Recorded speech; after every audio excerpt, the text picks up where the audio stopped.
Assalamualaikum warahmatullahi wabarakatuh. Perkenalkan nama saya Lina Nabila dengan NIM 22109309 dari kelompok 20 Perancangan Teknik Industri.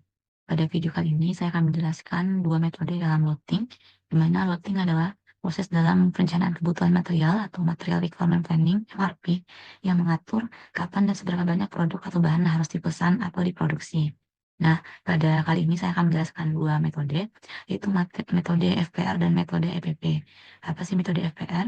Metode FPR atau metode Fixed Period Requirement adalah metode penentuan ukuran lot dan kapan harus dipesan itu dengan menentukan berapa periode pemesanan. Nah, pada perhitungan ini kita memiliki data given berupa biaya pesannya itu 450.000 dan biaya simpannya sebesar Rp150. Nah, untuk data given kita juga memiliki data input yaitu net requirement dari hasil netting.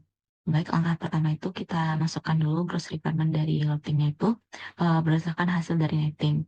Jadi kita masukkan pada periode 37 sampai 38 dan data yang diambil adalah data dari MR. Oke, selanjutnya kita tentukan schedule receipt. Nah, pada schedule receipt loading ini nilainya sama dengan 0 di setiap periode karena schedule receipt itu sudah diperhitungkan pada netting sebelumnya. Selanjutnya perhitungan untuk project on hand. Jadi untuk project on hand sendiri didapatkan dari rumus sama dengan if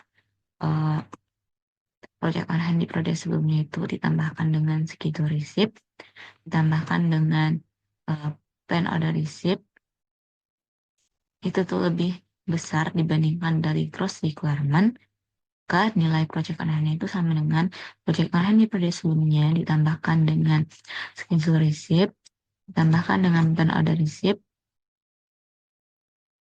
dikurangkan dengan gross requirement. Apabila lebih kecil, maka hasilnya itu sama dengan 0. Itu berlaku untuk di periode 37 sampai dengan periode 48. Nah, periode 34 sampai 36 ini merupakan periode lead time di mana untuk semua komponen itu memiliki lead time paling maksimal itu sebesar 3 bulan. Lalu untuk net requirement atau kebutuhan bersihnya ini didapatkan dari menggunakan rumus if sama dengan if project on hand di periode sebelumnya itu lebih besar dibandingkan dengan gross requirement, maka nilai dari net requirement itu sama dengan 0. Jika tidak atau jika lebih kecil project on hand dibandingkan dengan gross requirement, maka nilainya adalah gross requirement dikurangkan dengan project on hand di periode sebelumnya. Dan itu berlaku untuk di semua periode. Selanjutnya untuk plan order receipt. Nah, sinilah kita menggunakan metode FPR. Kita harus menentukan dulu berapa nilai T bintang atau nilai periode. Langkah awalnya kita menentukan dulu terlebih dahulu rata-rata kebutuhan, di mana rata-rata kebutuhan ini merupakan total dari gross requirement-nya dibagi dengan periode. Atau kita bisa menggunakan rumus Excel sama dengan average dari kita inputkan semua data ini, data gross requirement-nya, data kebutuhan total. Maka didapatkan rata-rata kebutuhan sama dengan 18.892. Lalu nilai T itu didapatkan dari rumus ini, yaitu akar dari 2 kali biaya pesan per unit dibagi dengan biaya simpan per unit dikali dengan rata-rata kebutuhan bersih. Nah, karena ini nilai periode tidak mungkin berkoma, maka kita bisa menggunakan roundup akar dari 2 kali biaya pesan dibagi dengan biaya simpan per unit dikali dengan rata-rata kebutuhan.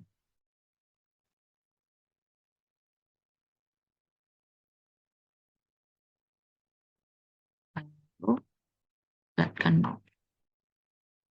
Nah, kan T-nya itu ada 1, berarti dilakukan pemesanannya itu setiap 1 periode. Maka untuk memenuhi kebutuhan pada gross requirement ini dilakukan untuk setiap 1 kali periode. Karena memiliki, pada sini memiliki lead time-nya itu adalah 2 bulan, maka kita memesannya pada periode ke-35 agar dapat sampai barangnya pada periode ke-37. Kita bisa menggunakan rumus ini untuk di setiap periode.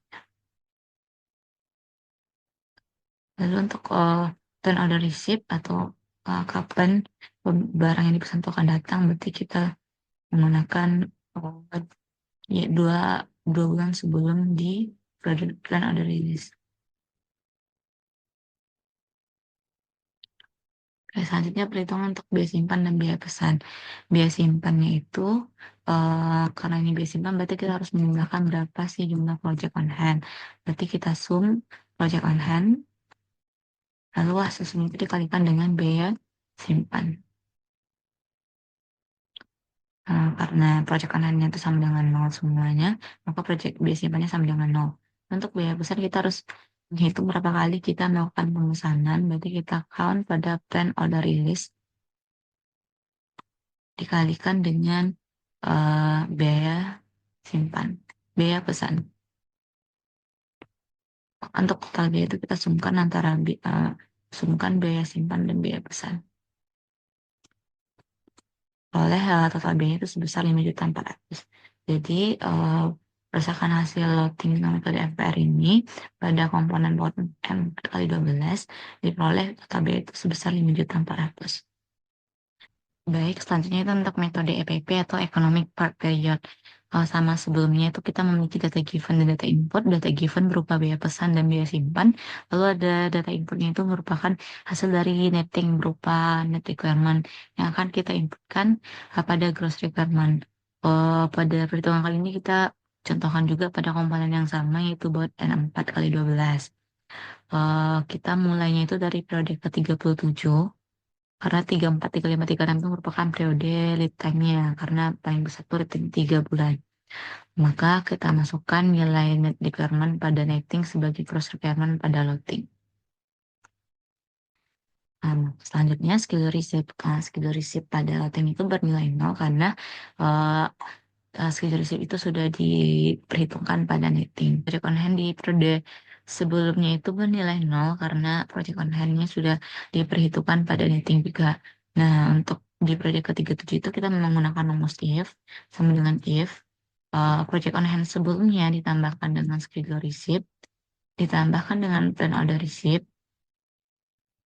nilainya itu apabila lebih besar dari gross requirement, maka untuk project on hand itu sama dengan project on hand pada periode sebelumnya ditambahkan dengan schedule receipt, ditambahkan dengan plan order receipt,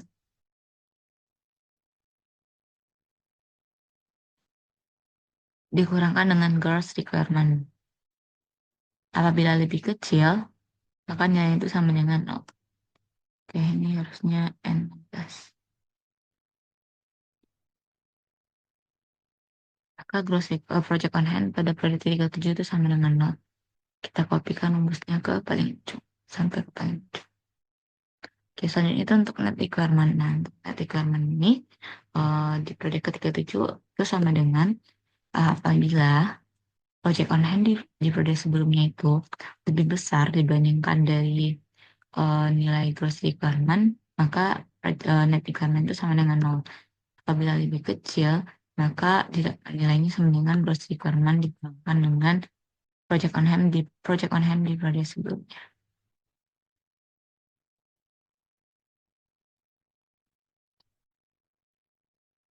Project dan requirement-nya sama dengan 18 jadi. Oke, selanjutnya itu kita menentukan kapan barang harus diterima dan kapan harus dipesan. Itu menggunakan metode dari EPP ini.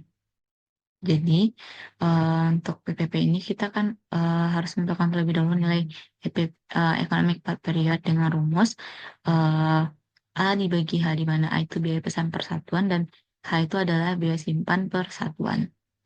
Langsung saja kita cari nilai EPP-nya. Berdasarkan data given-nya kita bagi biaya pesan dibagikan dengan apa didapatkan nilai EPP-nya sebesar 3.000. Maka kita langsung di sini ada kita langsung perhitungan. Di sini ada kolom gabungan periode, kebutuhan, periode simpan, periode kumulatif, dan kebutuhan kumulatif. Gabungan periode ini berarti kita melihat kita bisa menggabungkan sampai berapa periode dengan batasan periode kumulatifnya tidak boleh lebih dari nilai EPP itu sebesar 3.000. Kebutuhan didapatkan dari gross requirement. Periode simpan itu tergantung berapa periode yang kita gabungkan. Lalu periode kumulatif itu hasil kali dari kebutuhan dengan periode simpan. Dan kebutuhan kumulatif itu adalah total dari kebutuhan tergantung dengan periode berapa periode yang kita gabungkan. Baik, kita langsung aja coba. Apabila kita hanya satu periode, itu periode pertama, maka kebutuhannya itu sama dengan periode kebutuhan pada periode ke-37.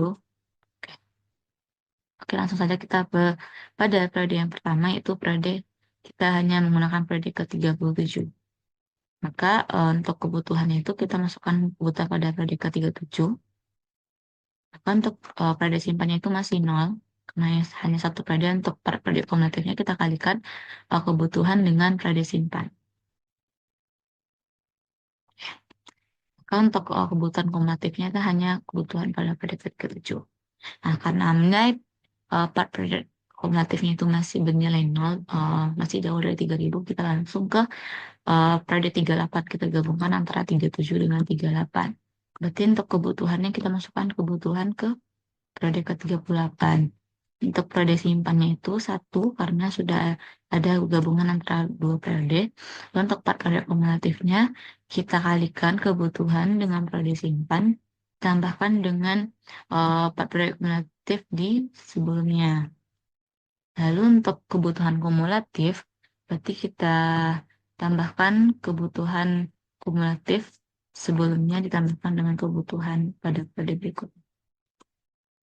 Oke, di sini kita lihat nilai periode kumulatif itu sebesar 15.605. Ini artinya dengan menggabungkan periode 3738 telah melebihi nilai EPP, sehingga yang kita pilihnya itu adalah hanya tidak menggabungkan periode, itu hanya periode 37 dengan kebutuhan kumulatifnya itu 18.330. Nah, kita teruskan langkah ini sampai ke sampai ke periode 48. Lakukan perhitungan secara lengkap dan didapatkan hasil perhitungan sebagai berikut. Jadi kita melakukan pemesanan itu di periode 37, 38, 39, 40, 41, seterusnya sampai 48. Jadi kita melakukan pemesanannya di setiap periode dengan ukuran lotnya sebesar sesuai dengan nilai gross requirement. Langsung saja kita masukkan kepada pertama print order release, itu kapan pesanannya harus dikeluarkan. Karena memiliki lead time 2 bulan, maka kita mulai memesannya itu di periode ke-30. Lalu untuk periode 38 kita memesannya itu dari nilai ini. Lalu untuk periode ke-39 kita memesannya dari nilai ke-39. Begitu seterusnya.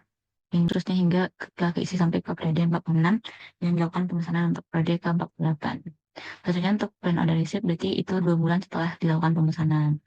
Dan diberi nilai T7, kita ambil dari periode ke-5.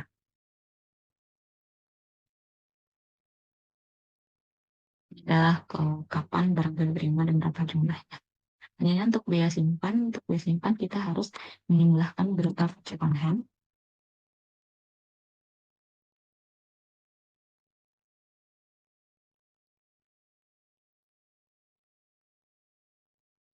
Dikalikan dengan biaya simpan. Lalu untuk biaya pesan, dapatkan dari berapa kali kita melakukan pemesanan dan diskon.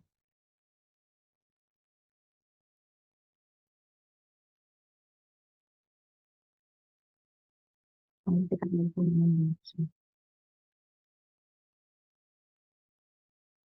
untuk biaya pesan. Ya, berdasarkan lotingan metode EPP, didapatkan biaya pesannya itu biaya simpan itu sebesar 0 rupiah karena tidak ada proyekan hand karena pemesanannya dilakukan pada setiap periode. Lalu untuk biaya pesannya itu sebesar 5.400.000 karena terjadi pemesanan sebesar 12 kali dan total biaya itu sebesar 5.400.000. Cukup baik, dan total biaya besar 5.400.000. Sekian video penjelasan mengenai metode routing FR dan EPP. Jika ada salah, saya mohon maaf. Assalamualaikum warahmatullahi wabarakatuh.